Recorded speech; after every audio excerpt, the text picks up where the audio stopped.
सभी को जय सिया राम। इंसान को रूप, सौंदर्य, धन, वैभव आदि का कभी घमंड नहीं करना चाहिए, क्योंकि ये ईश्वर प्रदत्त चीजें हैं, कभी भी छिन सकती हैं।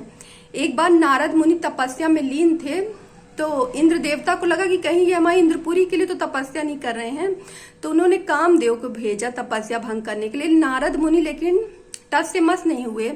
तब इंद्रदेव को लगा कि हाँ, ये तो बहुत पहुंचे हुए मुनि हैं। आके उन्होंने उनसे क्षमा याचना की, बोली कि अरे वाह, आपने तो कामदेव को भी जीत लिया। तो नारद मुनि के अंदर घमंड आ गया। गए शंकर जी के पास और सारा वृत्तांत कह सुनाया। शंकर जी ने बोला कि आपने हमसे तो ये सब कहा, लेकिन विष्णु भगवान से कभी मत बोलिएगा।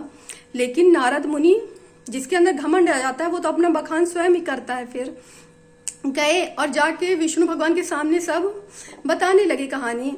विष्णु भगवान ने सोचा अरे ये तो मेरा भक्त है, इसके अंदर घमंड का बीज अंकुरित हो रहा है, उसको तो कुचलना पड़ेगा। तो फिर उन्होंने बोले ठीक है, बहुत अच्छा, आप कामदेव को जीत लिए। फिर जैसे ही वहां से नारद मुनि निकले तो देखे कि एक बहुत बड़ी पुरी है, वहां पे किसी राजकुमारी की स्वयंवर की तैयारियां चल रही हैं। वहां के राजा को पता चला कि नारद मुनि आ रहे हैं, तो वो उनको ले गया और बोला कि कन्या के गुण और दोष हान देकर बताइए। तो नारद मुनि ने जैसे ही हान देखा, आश्चर्यचकित रह गए, क्योंकि जो भी उस कन्या को वरेगा वो त्रिलोकी का स्वामी होगा, उसको कोई हरा नहीं सकता। तो उन्होंने मनी मन सोचा कि काश मैं इस कन्या को ग्रहण कर लूं, और बहुत सुंदर थी वो, तो मोहित भी हो गए। फिर उन्होंने विष्णु भगवान से बहुत प्रार्थना की कि मुझे इतना सुंदर बना दीजिए, इतना सुंदर बना दीजिए कि मेरे ही गले में ये वरमाला डाले। पूरी सभा लग गई और कन्या वरमाला लेके आई, लेकिन नारद मुनि की तरफ उसने देखा तक नहीं, वो आगे निकल गई। और नारद मुनि के आजू बाजू में दो गण बैठे हुए थे शंकर जी के, वो बार बार हंस रहे थे। तो क्यों हंस रहे हैं नारद मुनि समझ नहीं पाए। फिर जब आगे निकल गई कन्या, देखा तक नहीं, तो वो गुस्सा आ गए, तिलमिला उठे गुस्से में और सोचे कि ऐसा कैसे हो सकता है, मैं तो यहाँ पे सबसे सुंदर लग रहा हूँ।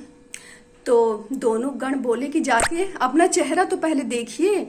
जैसे ही उन्होंने चेहरा देखा, बिल्कुल बंदर जैसे, इतने घिनौने लग रहे थे, तो उन्हें बहुत क्रोध आया। विष्णु भगवान को उन्होंने श्राप दे दिया कि जैसे आज मेरी हालत है, वैसे ही आप भी एक स्त्री के वियोग में पूरे दर भटकेंगे, उतना ही दुख आपको भी होगा। और उन दोनों गणों को भी दे दिया कि जाओ तुम सब राक्षस हो जाओ दोनों जन। लेकिन जब उनका गुस्सा ठंडा हुआ तो उन्होंने देखा कि वो राजा कोई और नहीं, स्वयं विष्णु भगवान थे, और वो कन्या स्वयं लक्ष्मी माता थी। तो बहुत दुखी हो गए, माफी मांगने लगे, बोले कि अरे मुझसे गलती से मैंने आपको श्राप दे दिया। विष्णु भगवान ने बोला कि अब आपका श्राप तो पूरा करना ही पड़ेगा। इसीलिए उन्होंने देखिए फिर अवतार लिया था राम जी का, और वो दोनों गण राक्षस हुए, रावण और कुंभकर्ण।